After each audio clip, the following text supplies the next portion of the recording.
Bismillah. Assalamualaikum warahmatullahi wabarakatuh. Bismillah, alhamdulillah, salatu wassalamu ala rasulillah Sayyidina Muhammad bin Abdullah wa ala alihi wa sahbihi wa man wala. Wala hawla wa la quwwata illa billahi al-aliyyil azim.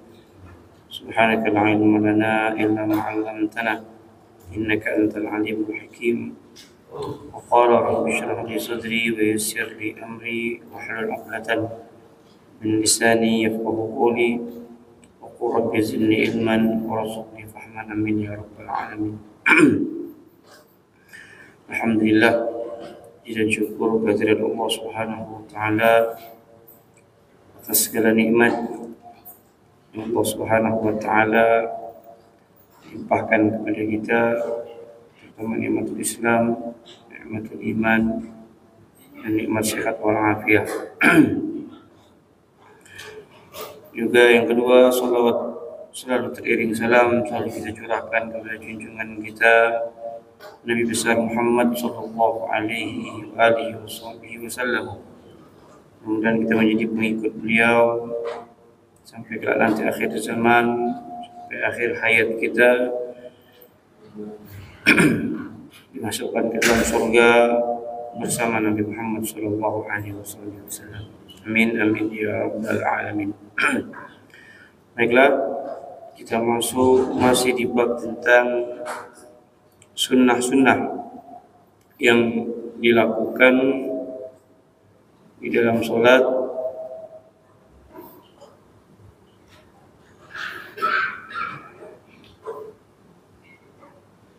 yaitu minggu kemarin kita membahas tentang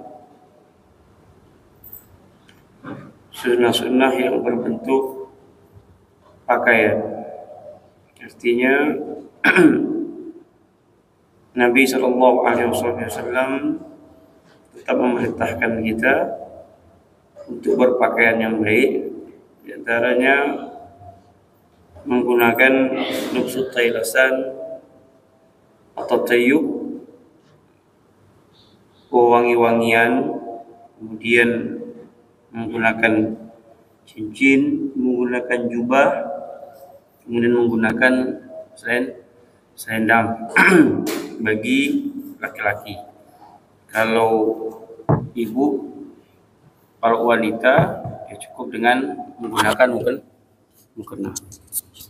Bahkan ibu jangan menggunakan cadar di waktu sholat. Makruh hukumnya orang yang menggunakan niqab, ini namanya niqab.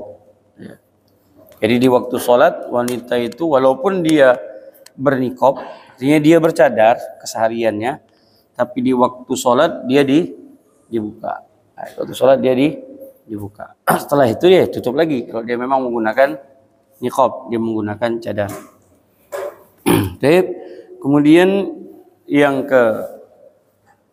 terakhir yaitu mas'alatus sutrah.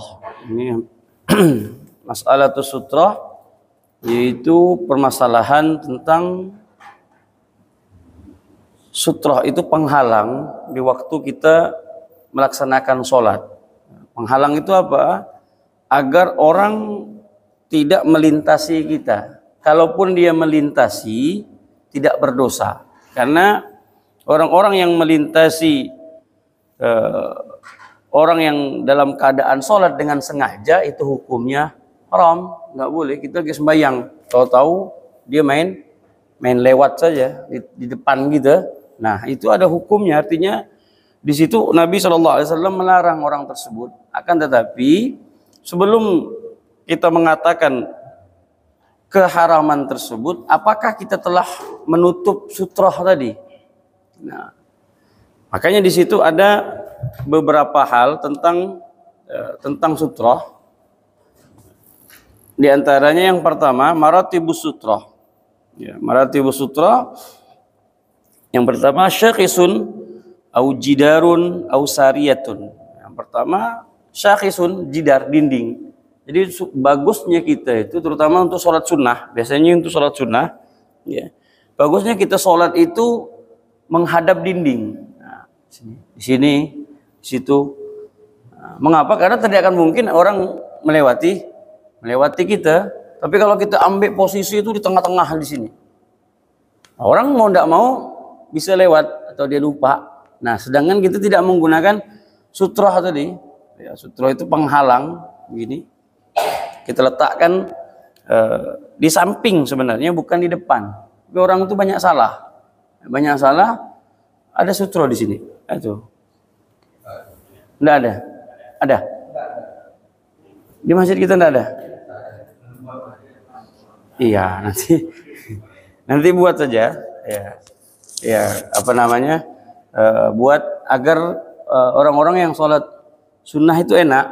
Ya, dan jangan sekali-sekali sholat sunnah di depan pintu, tempat orang keluar masuk. Itu syadidul karaha. Itu makruh banget.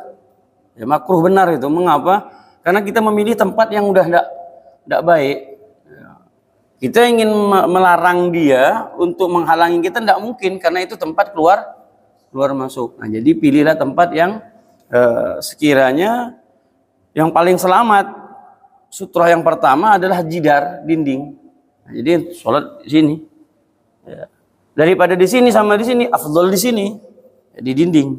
Karena ini menjadi sutrohnya kita selamat. Tidak ada orang yang ingin melintasi kita. Kemudian yang kedua, syakhisun. Yang pertama syakhisun, yaitu orang. Ini ada orang, ini kita. Nah, jadi ini orang sembahyang misalkan. Nah, kemudian kita di belakangnya. Orang ini kita jadikan seperti dinding gitu. Nah, jadi itu lebih enak lagi, lebih nyaman. Kemudian syariah, tiang. Nah, kebetulan sini kita tak ada tiang nih. Iya, tak ada tiang ini masjidnya. Ini dia tiang, asalkan tiang ini misalkan ada tiang di tengah misalkan, lebih baik dia sholat di belakang tiang gitu. Nah, itu lebih selamat, lebih afdal. Kemudian layan kusu irtifa'u dzalika an sulusi zira, 2/3. Jadi rendah sebenarnya, zero itu segini. Berarti kalau dia 2/3-nya, ini seginilah kali, ya. Nah, kan iya, kira-kira segini, berapa senti ini? Iya, 10 lah ya. 10 senti. Jadi dia letakkan begini. Begini aja. Dia letakkan begini. Ini sutra. Ini terlalu tinggi lah ini ya. Nah, banyak orang itu salah dia begini. Dia ambil sutra, dia letakkan di depan. Kan begitu? Diletakkan di sini. Nah, kemudian dia sutranya dia begini. Nah, dia letakkan begini. Dia sholat. Allah, kan gitu. Salah. Jangan letakkan di depan. Sunnahnya itu ke kanan atau ke kiri. Ya, jadi dia gini. Nah, ini sutra. Nah, dia sholat. Allah, gitu. Atau sebelah kiri. Sebelah kirinya dia. Nah, di sini. Nah, Allah. Karena mengapa? Orang lewat sini, di sini kena, di sini. Dia kan tidak mungkin juga, karena di sini pasti. Nah, kalau di sini, ibu, bapak, kalau sini, dia tidak tahu ada ini dilewatnya. Nah, jadi makanya sunnahnya di kanan atau di kiri. Itu kesalahan banyak orang meletakkan sutra. Sering sekali kita lihat orang tuh meletakkannya salah. Iya, di depan. Jangan di depan. Ya. Sutra itu diletakkan di kanan atau di kiri. Itu penting sekali, karena itu untuk menjaga agar kita tidak dilintasi oleh orang lain. Kemudian wala yub'ad anhu aktsar min salati azra. Tidak boleh juga meletakkannya lebih daripada 3 zira. Ya. 3 zira itu perkiraan 60 cm lah ini kali ya. Ya, katakanlah 60 ya. Di kisaran 60. Berarti kalau dia 3, dia 180, hampir 2 meter. Ya, 180 cm. Jadi ini sejadah ini pas. Sejadah ini pas lah. Sejadah kita ini pas. Jadi dia tidak boleh juga meletakkannya di sana. Dia lebih daripada zero. Dia meletakkannya di sana. Dia sholatnya di sini. Batal zironya, sutrohnya ini batal. Kenapa? Karena dia meletakkannya terlalu terlalu jauh. Nah, jadi makanya dia harus kurang daripada jangan sampai turun daripada 100 lebih daripada 180 cm. Jadi kalau dia buat, dia sholat nih, saya contoh lagi. Dia begini. Di sini dia. Letakkan di sini dia. Nah, dia sholat sini. Allah, tadi. Jauh nih sutranya nih, terlalu jauh. Batal ini sutranya ini. Kalau ada orang lewat salah sendiri dia. Jadi sutranya sudah batal. Jadi tidak boleh lebih daripada ini pas ini, sejadah kita ini pas. Sini aja dia. Nah, di sini lah tadi, jangan di depan. Udah. Kalau diletakkannya di sana, udah batal sutranya.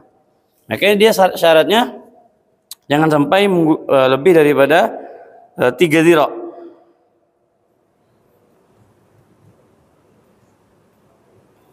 Nah, menghitungnya dari di sini ada pendapat minal aqib inda Ibni Hajar. Hitungnya dari sini dari kita berdiri, dihitungnya dari tumit belakang. Nah, hitungannya dari tumit belakang sampai situ. Ya, 3 ziroknya. Ya. Kata Imam Ibn Romli dari ru'usul asabi, dari ujung jari kita. Dari ujung jari situ. Ya, kira-kira gitulah. 100. Inilah pas sajadah kita inilah. Pas ini. Kemudian yang kedua, ya. Tadi yang pertama orang, ya. Kemudian apa lagi? Tiang, kemudian dinding, ya. Yang kedua, anyansib asa, untuk meletakkan tongkat, cucukan tongkat. Ini tergambar waktu di zaman Nabi, ya, di zaman Nabi ya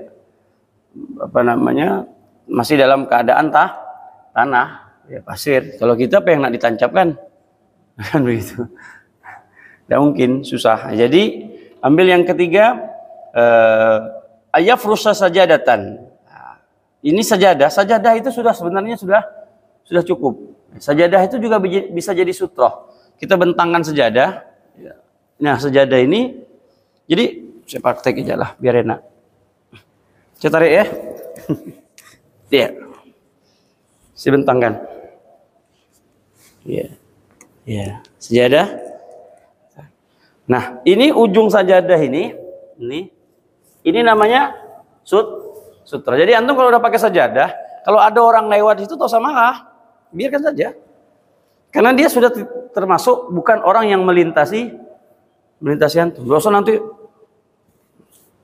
lewat ya kan, aku tunggu kau sampai sembahyang nanti aku marah kan kau kan.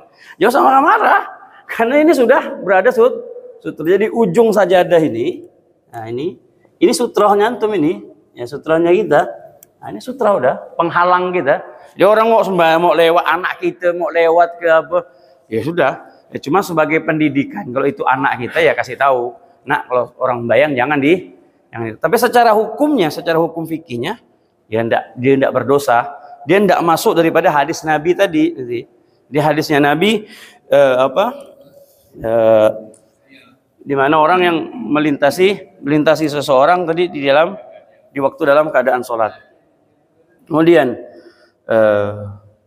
kalau tidak ada juga, tapi ini sudah termasuk sajadah sih kita, karena sudah karpet kita ini sudah berbentuk sajadah. Karena mengapa? Karena udah ada garis-garis ini. Nah, garis-garis ini dia karena tingkatan yang keempat, antum tidak bawa sajadah dari rumah. Nah, sajadah tak bawa. Kemudian apalagi ini tidak ada tadi sutroh tadi tidak ada kan. Sutroh tidak ada, ya sudah mau diapakan? Antum masuk masjid mau cari sutroh tidak ada. Sejadah antum tak bawa, tongkat begitu. Mau nancapkannya pun di depan tidak mungkin. Jadi apa? Antum garis saja. Ya, garis ini sudah pukulan terakhir lah nih, garis nih. Pukulan terakhir. Anyakut takhatan. Gini aja. Ya.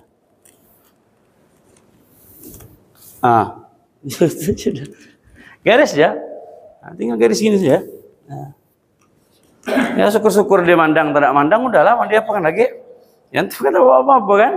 Ya, makanya tadi masjid harus punya sutra, harus buat, ya, harus buat. Bagi yang nggak ada apa-apa, mau diletakkan HP agak rentan, boleh itu letakkan HP untuk jadi apa?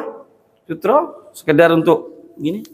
Tapi yang ada nanti hilang dia tak, ya, HP antum kena tijak nanti, resiko lah. Jadi boleh saja digaris, ya. Hanya untuk sekedar apa? Formalitas saja. Di sini tulan la urdan. Jadi garisnya begini, ngenyamping. Garisnya ngenyamping. Bukan begini. Ada yang ngenyamping, manjang. Nah, kita garis kayak gini.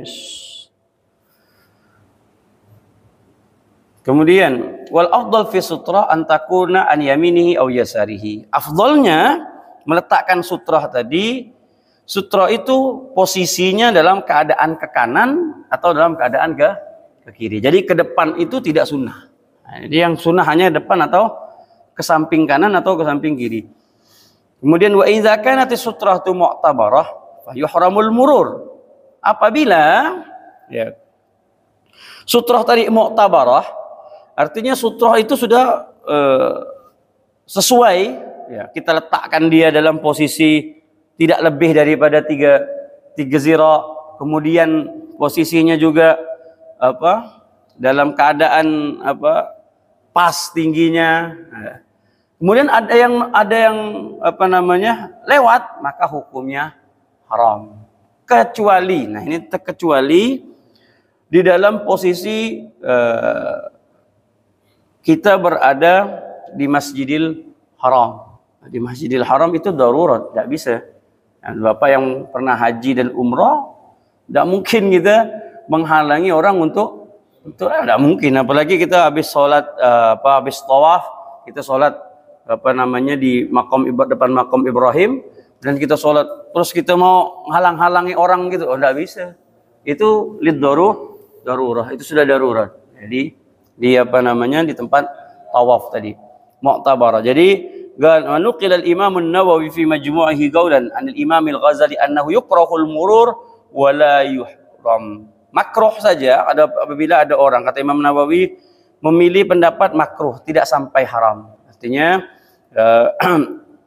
apabila mereka tersebut melintasi orang-orang yang dalam keadaan salat. Wa yundabu lil musalli daf'ul mar, dan sunnah bagi kita untuk menolak dia. Jadi orang yang lagi sholat itu, kita lagi sholat, kemudian ada yang lewat kita, sunnah kita untuk menolak dia, artinya menahan dia. Nah, begini, kita praktekkan lah ya. Setelah saya sholat, saya udah kasih sutra, saya udah pasang ini apa semuanya udah, tapi ternyata ada orang lewat, mungkin dia tidak tahu atau apa, ya saya sunnah bagi saya untuk nahan dia. Saya tahan gini, boleh, tidak apa-apa. Nah, dimaksa juga, kita kasih portal tangan kita ini portal lah ya. Maksa juga empang gitu. Enggak ya, pokoknya gini aja. Ya sunnah, di dafa itu agak sedikit. Misalkan dia memaksa, kita agak sedikit tolak gini. Ya. Kalau dia maksa lagi, ya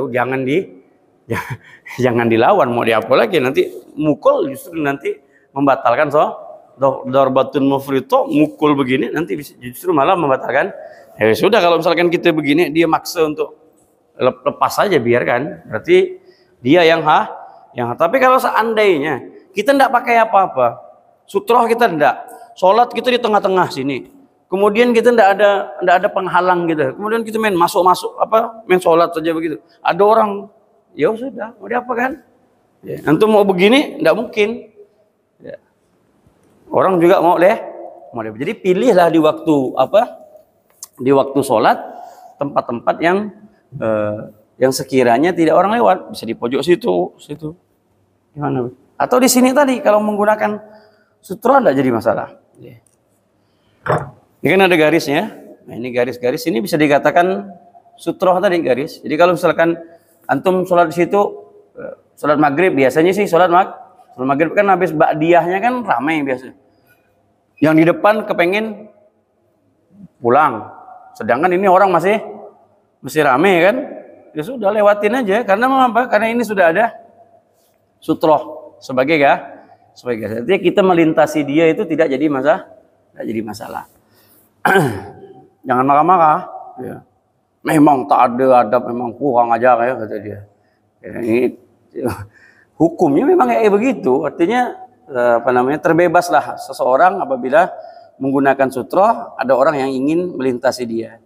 Kemudian wa idza lam takuni sutratu mu'tabara fayukrahul murur wa la yajuzu lahu daf'ul amar.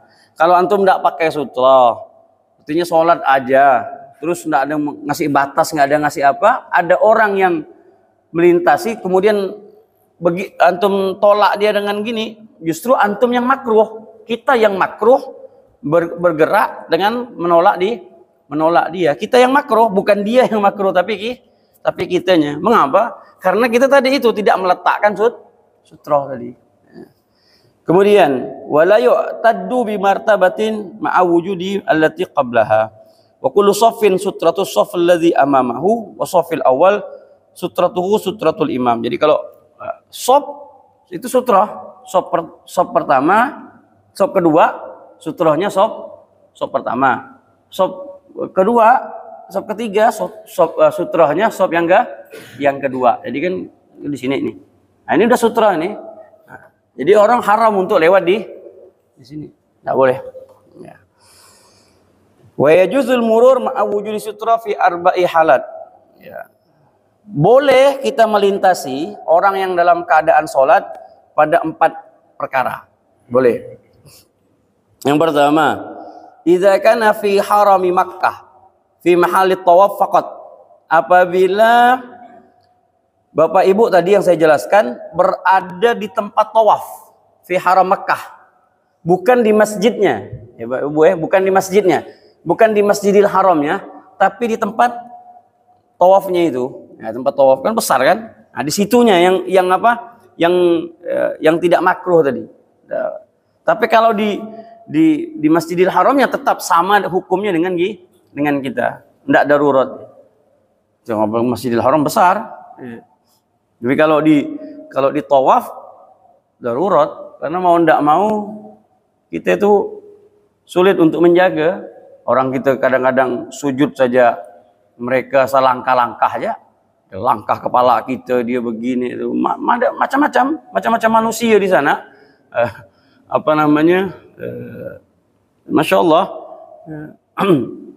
adat dan adab di sana kan berbeda-beda. Ya. Terkadang bukan berarti juga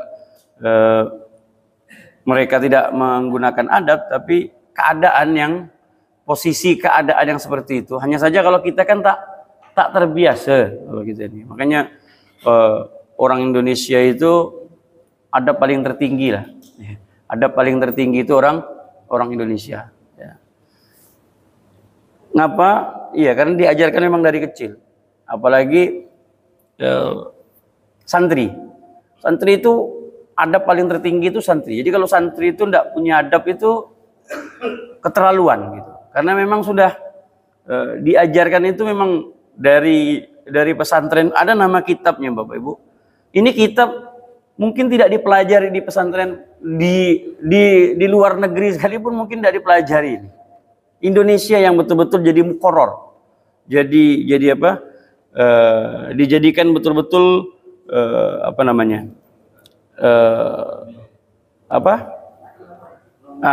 kajian wajib lah bagi pesantren. Seluruh pesantren rata-rata di Indonesia dari kaum Nahdiyin. Yaitu kitabnya itu Ta'limul Muta'allim. Kitab Ta'lim Muta'allim ini kalau diamalkan, ini betul-betul wali.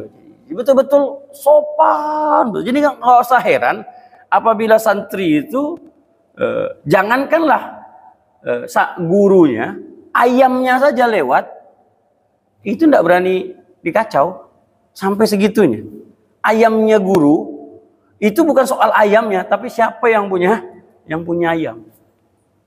Jadi saya pernah melihat, kalau tidak usah jauh-jauh di sini ini banyak pesantren Nahdiyin yang Jawa, yaitu di alumnus Lirboyo itu di Rasau. Ada namanya sekarang beliau jadi ketuanya PBNU Kalbar. namanya Kiai Ismail Gofur. Dan saya sowan ke sana. Jadi kita pastikan melihat anak-anak santrinya itu seperti apa. Jadi itu ada kolam ikan, ada ikan apa namanya? Kalau kita Pontianak bilang ini ikan kaloi, banyak ikan kaloinya gitu. Ikan kaloi, ikan apa begitu. Itu tuh tidak berani, santrinya itu tidak berani ganggu. Tidak berani ganggu. Ayam pas lewat gitu, ayamnya lewat. Enggak berani, Bu. Bayangkan ayam loh. Ayam. Jadi itu adab itu hanya ada di Indonesia. Jangan berani-berani untuk mengganggu apa namanya gurunya. Itu memang adabnya itu memang setinggi itu diajarkan kita. Nah, kalau ya pendidikan itu hanya dapat di pesantren. Jadi kalau anak pesantren itu tidak punya adab, anak pesantren itu tidak punya tata krama yang tinggi, perlu dipertanyakan. Ini belajarnya di mana gitu? Ya, kok bisa adab seperti itu? Ya, itu hanya di pesantren. Tapi kalau di luar pesantren sulit untuk kita dapati. Ya punya adab, cuman ya begitulah. Ya, kemudian karena mengapa? Karena saya lihat sendiri, saya itu belajar di tempat orang yang ada seluruh dunia, Bu. Jadi pesantren saya di Yaman itu seluruh dunia itu ada. Bapak Ibu mau orang apa aja ada, terutama orang Amerika lah, Amerika, Kanada, Spanyol, Jerman, apa semuanya ada semua tempat saya belajar itu.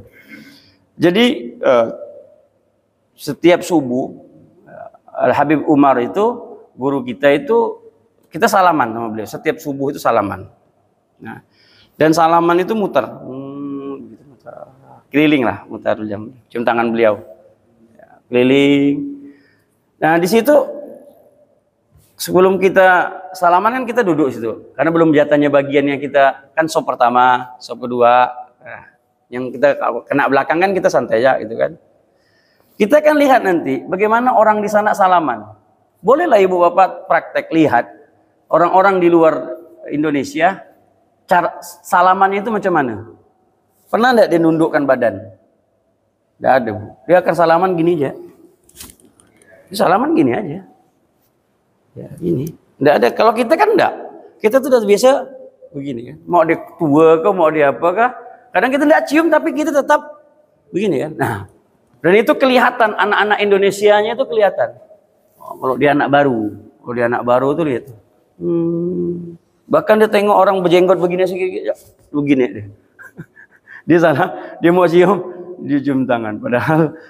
Padahal enggak ada artinya, enggak ada ilmunya, enggak ada apanya. Kepengen cium saja karena jadi putar gitu.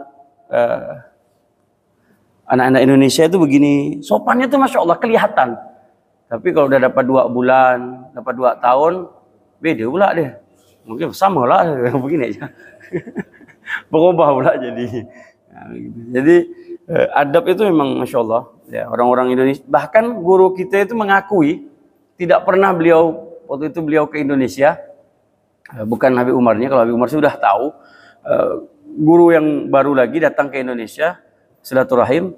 Jadi dia pergi ke pesantren Jawa, sampailah dia di pesantren tersebut, dia katakan, saya tidak pernah melihat pemandangan itu.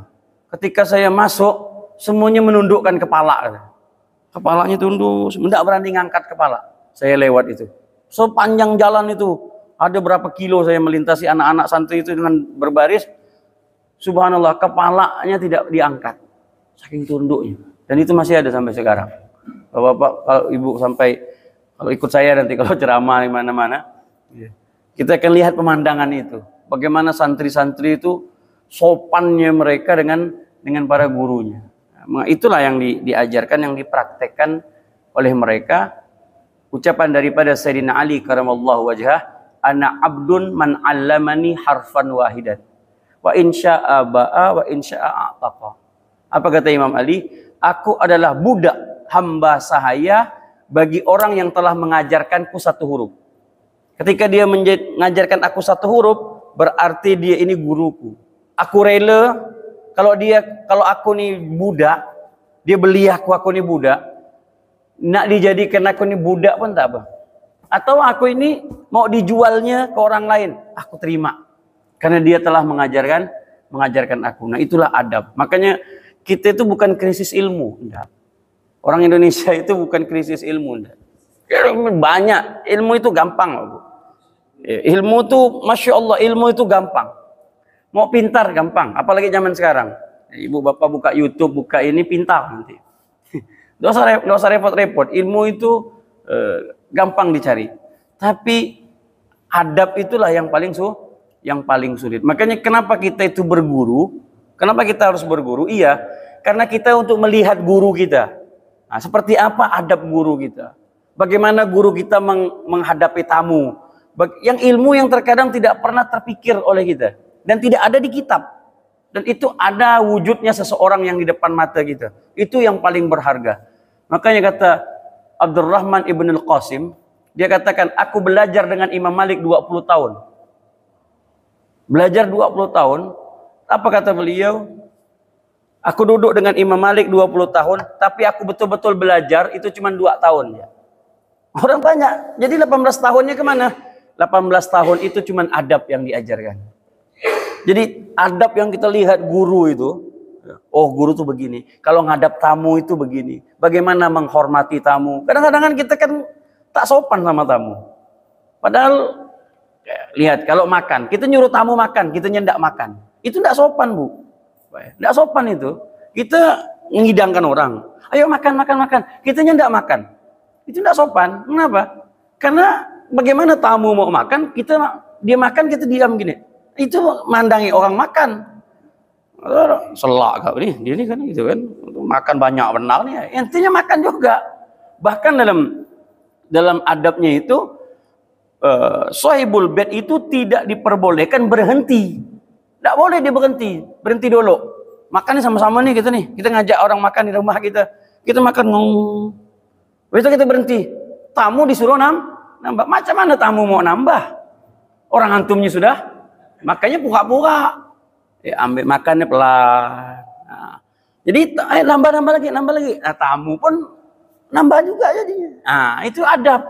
Nah, itu enggak terkadang terlepaskan adab seperti itu banyak sekali. Dan itu hanya bisa dilihat di depan mata kita bagaimana para guru-guru itu menghormati tamu. Ikramud duyuf. Saya punya guru ya, abuya saya di Bekasi, tempat saya belajar, itu beliau punya rumah dengan tempat tamunya, itu mewahan tempat tamunya. Antum kalau pergi, antum akan lihat rumah tamunya, itu kurang mewah nih masjid ini. Kurang mewah masjid ini. Tempat tamunya itu semewah-mewah mungkin, sewangi-wangi mungkin. Semuanya ada. Mewah betul. Pokoknya lebih kalah dari hotel.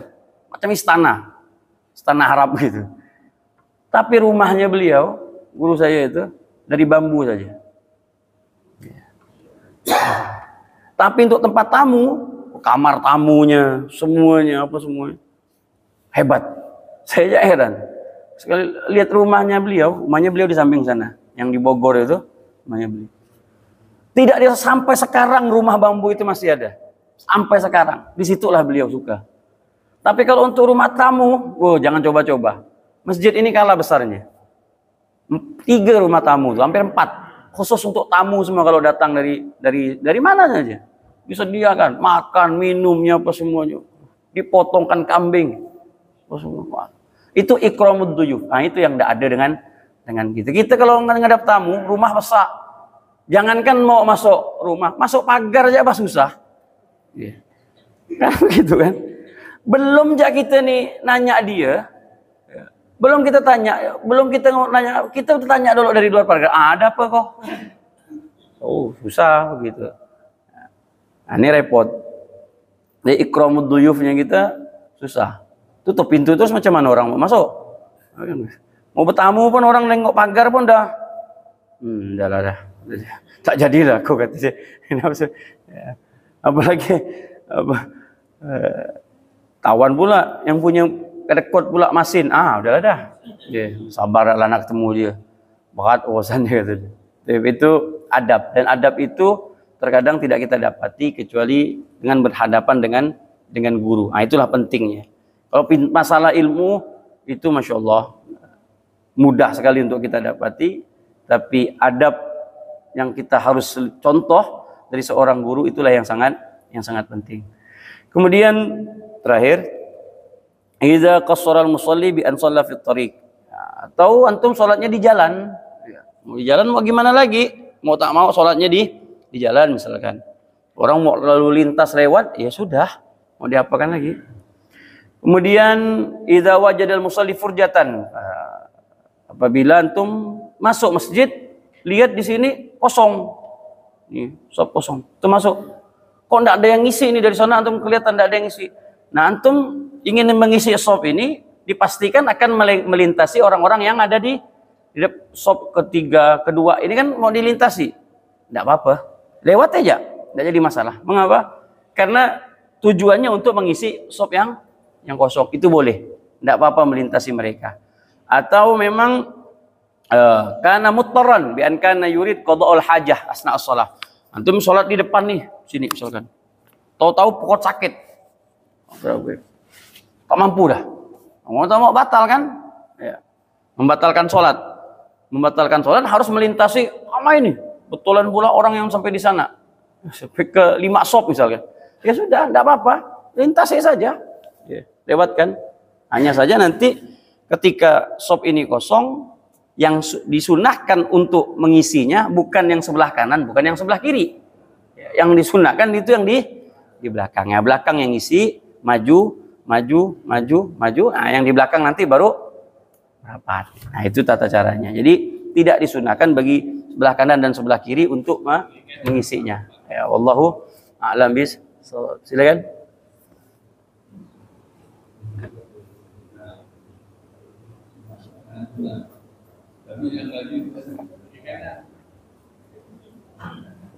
Sila. Ya.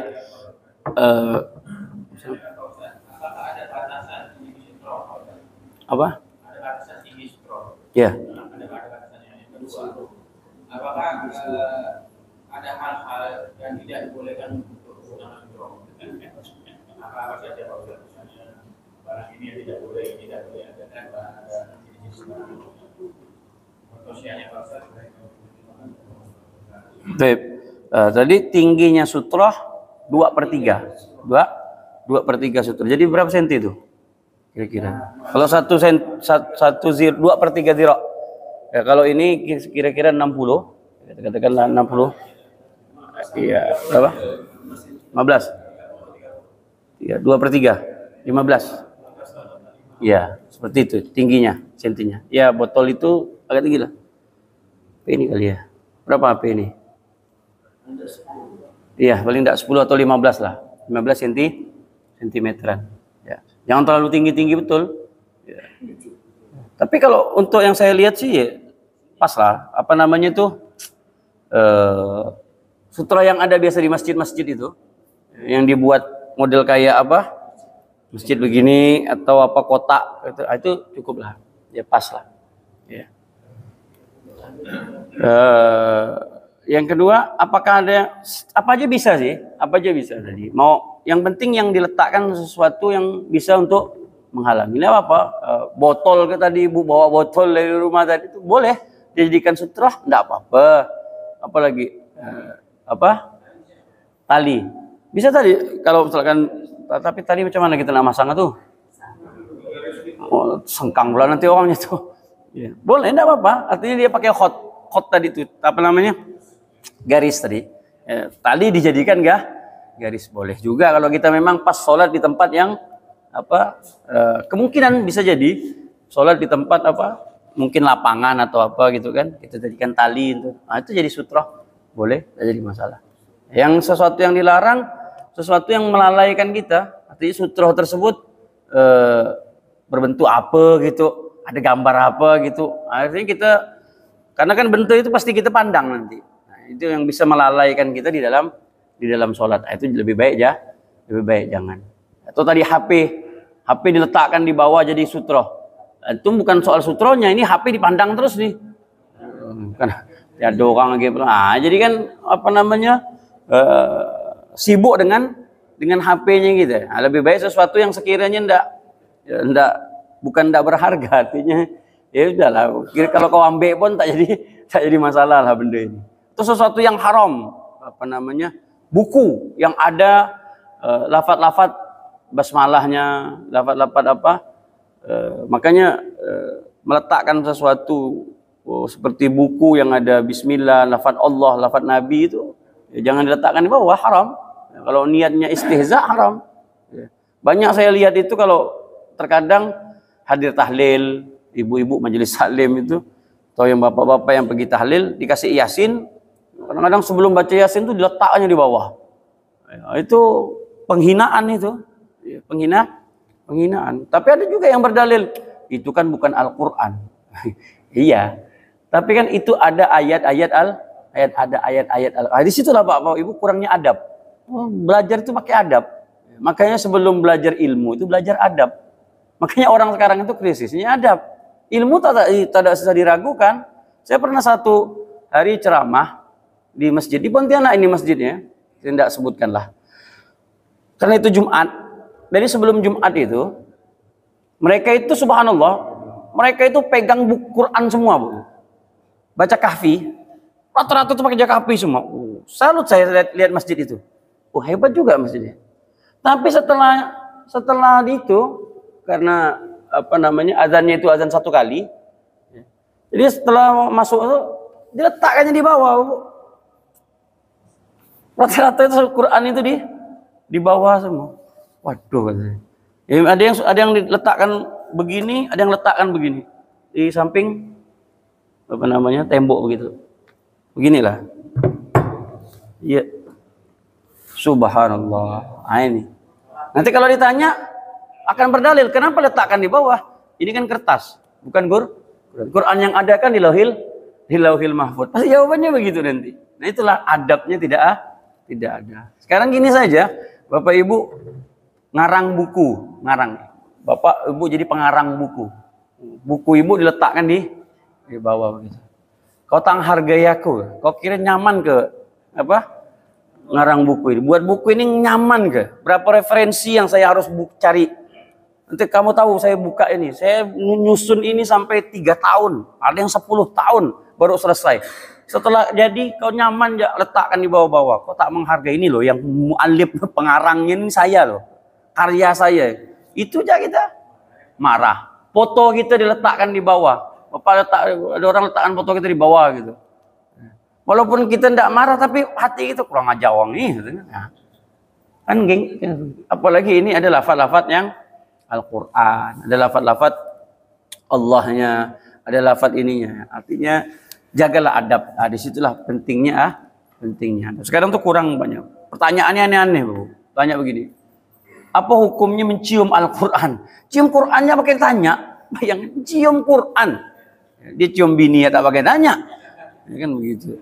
Iya, repot. Urusannya tuh repot. Cium Quran pakai anak sekarang ini bertanya dalilnya. Cium Quran. Tapi mau tak mau lah, karena ilmu harus dijawab dengan ilmu, ya kita jawab. Ya, siapa yang pernah mengajarkan? Yang pernah mengajarkan itu sahabat. Ya. Sahabat. Ya. Para sahabat. Siapa? Ya, yang bernama Atikah. Ya, apa namanya? Ya, dia katakan bahwasanya ketika aku telah membaca Al-Quran, aku cium Al-Quran. Dia katakan, hadza kitab Rabbi, hadza kalam Rabbi. Ini adalah ucapan Tuhanku. Ini adalah firman Tuhanku. Dicium. Ya. Itu dalil mencium Al-Quran. Jadi kalau ditanya apa lagi dalilnya? Dalilnya cuma satu, cinta ya, udah. Ya, karena cinta itu tak perlu dalil, udah. Cinta itu perlu bukti. Jadi tidak perlu dalil lagi. Susah kalau cerita dalil itu susah. Dikasih dalil pun kalau tak cinta percuma. Iya. Mau dikasih 1000 dalil kamu begini-begini. Kalau tak suka tak ada guna. Mau diapa kan? Orang udah benci. Orang udah benci itu tak perlu dalil. Mau dikasih bukti pun yang dicari itu kesalahan kan begitu. Jadi orang sekarang itu hanya mencari saja. Tapi ingin mengikuti susah. Nah, jadi adab yang paling terpenting. Kadang adab, ya, habis dia sholat, karena dia tadi tidak mau berzikir, tidak mau apa, dia keluar.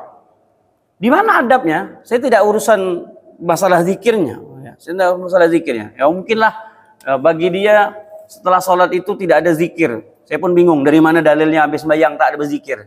Sampai sekarang saya tak ada dapat itu. Habis sholat itu sunnah berzikir. Masalahnya yang berzikir itu masalah kuat atau tidak, itu saja. Karena hadisnya sahih. Hadisnya sangat sahih sekali. Ada orang keluar itu, kalau keluar sembahyang Assalamualaikum warahmatullahi wabarakatuh, langsung keluar. Dari mana itu dapatnya itu? Dari mana? Dalil apapun, salaf apapun, kalau dia dikatakan empat mazhab mana yang mengatakan habis sholat tak pakai zikir? Buka saja kitab, tidak akan pernah dapat. Buka aja. Mazhab mana coba? Tidak ada dapat. Jadi orang yang anti zikir itu cuma satu. Orang yang takut dengan ayat kursi cuma satu. Iya, itu saja. Iya, makhluk itu saja yang kalau dibacakan auzubillahi minasyaitonirrajim, mana dia kepanasan ya dia. Cuma itu saja. Tapi kalau mau zikir, nah kecuali zikirnya itu pelan atau kuat, atau dia mau zikir sendiri, itu masing-masing.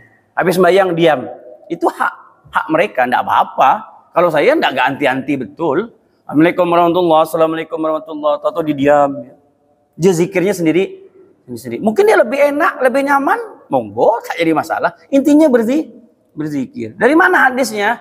Seorang sahabat bertanya kepada Rasulullah SAW, minta satu amalan. Jadi, ya Rasulullah, orang-orang Ansor itu hebat ya Rasulullah. Ya, sedekahnya hebat, apa semuanya hebat, ibadahnya hebat. Kasih kami amalan yang bisa melampaui mereka. Apa kata Rasulullah? Baca setelah sholat, Subhanallah 33 kali, Alhamdulillah 33 kali, Allahu Akbar 33 kali. Udah, bacalah. Tak lama amalan ini terdengar oleh kaum Ansor. Kaum Ansor ngamalkan juga. Apa kata sahabat? Lapor lagi, ya Rasulullah. Kaum Ansor ngamalkan juga ya Rasulullah. Udahlah, hartanya banyak, sedekahnya banyak, apa semuanya. Amalan kita pun diambilnya juga. Jadi macam mana kita mau mau ngalahkan mereka? Apa kata Rasulullah? Dzalika fadlullah yutihi may yasha. Itu fadlnya Allah, itu anugerahnya Allah. Saya tak bisa ngapa-ngapa lagi. Ya sudah. Ya kalau ada orang kaya nih, udahlah kaya, taat ibadah, rajin sedekah. Ya. Ini adalah miskin, sedekah tak ada, ibadah malas. Udahlah. Cuman nak ngelawan dia, kan begitu. Bahkan kalau dia lawan orang kaya, semua dia ada. Alhamdulillah, udahlah kaya soleh lagi. Kan satu udah tak mampu ngelawannya kan. Udahlah soleh, taat lagi dia. Rajin sedekah lagi. Oh, payah ngelawan orang macam gitu. Kita nak ngelawan duit dia tak mampu dah. Terus lagi bicara sedekah, rajin ke masjid, rupanya dia rajin ke masjid pula. Salat sunnah, dia rajin salat sunnah pula. Sekali tanya tahajudnya tak lepas pula. Oh, jalan. Nak ngelawan kau sembahyang tahajud kata dah. Jangan kan tahajud 5 waktu aja kadang-kadang aja dia. Adalah duit payah. Ya. Duit tak ada, sedekah kurang. Apa yang nak dilawan ini kan begitu. Kalau sahabat muhajirin ini karena apa? Karena dia tuh karena Ansor kan kaum yang berduit kan, jadi mereka itu tak bisa kalah nih. Nah, mintalah amalan sama Rasulullah. Ternyata amalan ini bocor, diamalkan juga sama kaum Ansor. Dapat semualah, dunianya dapat, akhiratnya dapat. Rasulullah bilang, udahlah, itu sudah anugerahnya Allah. Karena tak semua juga, ada juga orang yang kaya tapi tidak ibadahnya ndak kuat. Ya kan begitu, ada. Tapi ya udahlah kaya ibadahnya kuat apa semuanya. Rasulullah itu fadl dari Allah Subhanahu wa taala. Wallahu a'lam. Assalamualaikum. Yang biasa sering lewat anak-anak. Kalau dia lewat satu kali.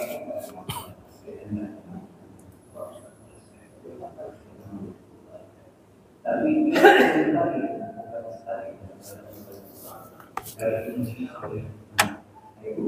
untuk mengatasi yang sedang sholat memang harus dikatakan atau biarkan.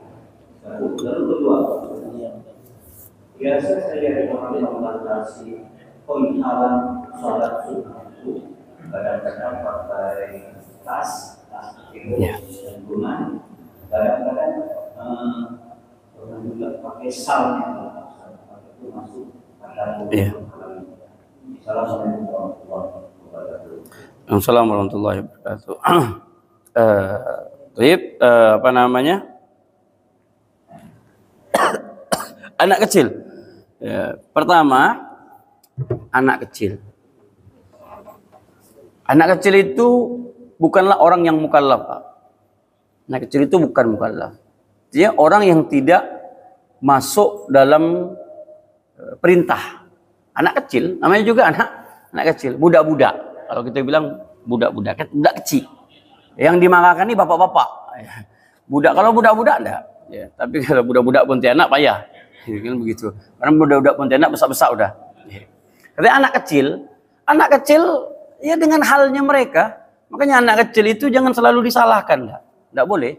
Ya, kita juga sebagai orang tua jangan selalu menyalahkan anak kita yang masih kecil, apalagi mendoakan dia yang enggak baik atau apa enggak.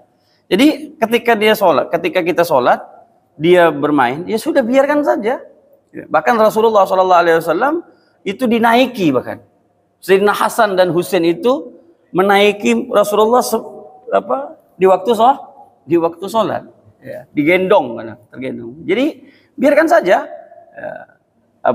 mereka dalam keadaan bermain. Artinya bukan kita membiarkan kalau sudah memang dia berada di depan.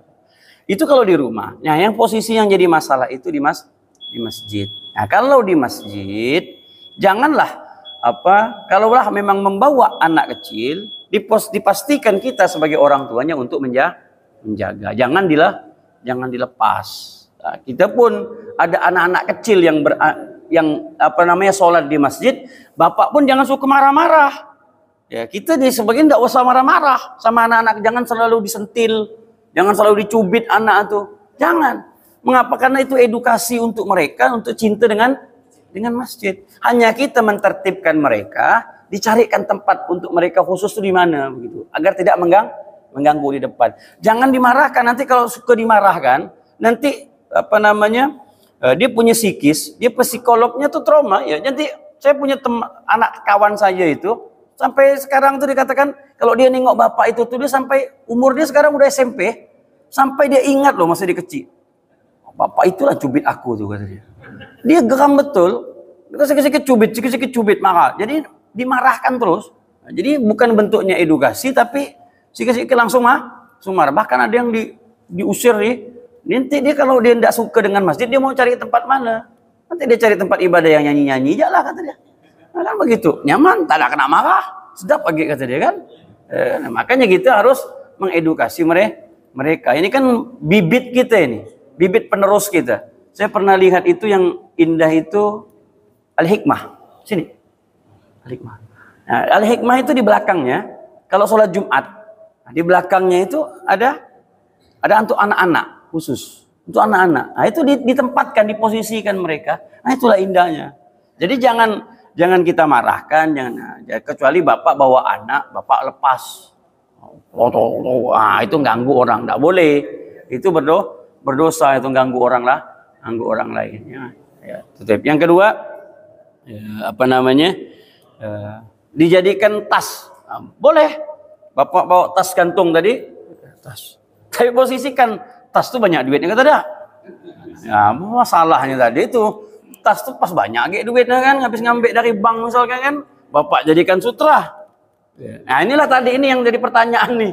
Apakah boleh atau tidak? Ya boleh. Tapi kalau seandainya memang sutra ini jadi buat kita was-was, debar-debar, pas pula yang mandang kita ini, ada pula orang yang mandang kita pas ngambil duit tadi itu kan, ditinting ya kita. Apalagi sembahyang, jangan-jangan tidak ngambil tas aku. Nah, ya ini yang buat mas sutra kita tak bagus nih. Lebih baik jangan dijadikan sutra. Kenapa? Sholat kita nanti. Baru gak ada orang bergerak, kita pun nak bergerak gak begini. Bukan nak bergerak, nak ngambil tas nih. Begitu. Nah, ini agak sedikit bahaya. Itu lebih baik jangan. Tapi kalau tasnya apa kau ngambek kau yang sedih. Selalu ngambek kan akak dia lah. Pas dibuka, senasib gak aku sama dia katanya. Itu tak apa-apa lah kalau begitu.